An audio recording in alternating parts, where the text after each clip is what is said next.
રીતે સામાન્ય જોવા જઈએ તો બેનો હાથમાં મહેંદી મૂકે છે, બેનો હાથમાં મહેંદી મૂકે છે તો એ મહેંદી મૂકવાનો ખર્ચ પણ તમે જોશો તો તમને બહુ નવાઈ લાગશે। સામાન્ય રીતે મહેંદીનું કોણ તો બહુ આવતું હોય છે, પણ મહેંદી મૂકવાનો ખર્ચ 2-3 કલાક માટે કોઈ પણ જેની પાસે કળા હોય અને મહેંદી મૂકવા આવે છે તો મહેંદી મૂકવાનો ચાર્જ પણ 300 રૂપિયાથી લઈને 1000 રૂપિયા, 2000 રૂપિયા અને 5000 રૂપિયા સુધીનો ચાર્જ વસૂલવામાં આવતો હોય। એટલે આવા જે મોંઘા ખર્ચ કરે છે, જે મેકઅપના હોય, મહેંદીના ખર્ચ હોય, સાડીઓના ખર્ચ હોય, અન્ય ખર્ચ હોય, એના જે સેન્ડલ કે ચપ્પલના ખર્ચ હોય, એની અંદર કોઈ જનું બજેટ નથી ખોરવાતું। બજેટ માત્ર ખોરવાય છે ડુંગળી, ટમેટા, ઘઉં, અડદ, મગ, ચણા, ધાણા, જીરું કે મગફળી કે સિંગ તેલનો ભાવ વધે ત્યારે જ બહેનોનું બજેટ ખોરવાય છે। એટલે આ મુદ્દો કોઈને ગળે ઉતરે એવો નથી। આ મીડિયામાં જે પણ બજેટ ખોરવાવાની વાતો આવે છે, મારું વ્યક્તિગત એવું માનવું છે કે બધા જ મીડિયા તો આવું કરતા નથી। એ ગણ્યા ગાંઠિયા મીડિયાવાળા એવું છે કે આવું બતાવતા હશે કે ગૃહિણીનું બજેટ ખોરવાયું છે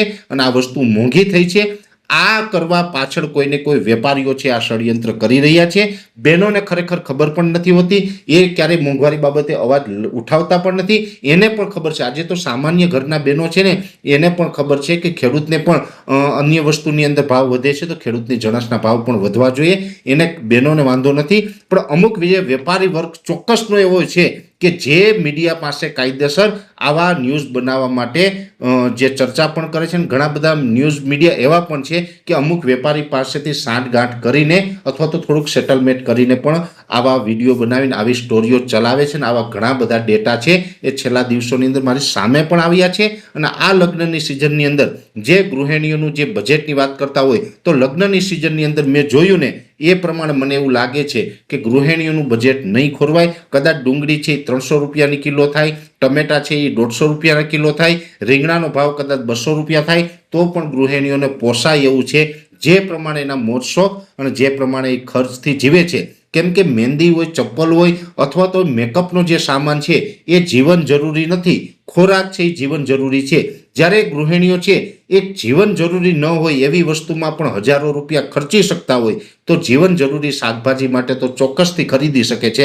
એટલે મીડિયામાં હેડલાઇન આવે છે એની સાથે આનો કોઈ તાલમેલ નથી અને આ ખોટી વસ્તુ છે। એટલે દરેક વસ્તુના ભાવ નીચા છે એ મળવા જોઈએ। સરકારશ્રીને પણ હું એ વિનંતી કરું છું કે કોઈ ગૃહિણીઓનું બજેટ નહીં ખોરવાય, ખેડૂતને ભાવ મળે એ પ્રકારની એક સિસ્ટમ ઊભી કરો, ચોક્કસથી બહેનોને પણ પોસાશે અને ખેડૂતને પણ 2 પૈસા મળશે। જે આ બજેટ ખોરવાવાળી જે સ્ટોરી ચાલે છે એ માત્ર ને માત્ર અમુક પ્રકારના ચોક્કસ વેપારીઓ આ સ્ટોરી કરાવી રહ્યા છે જેવું મારું માનવું છે।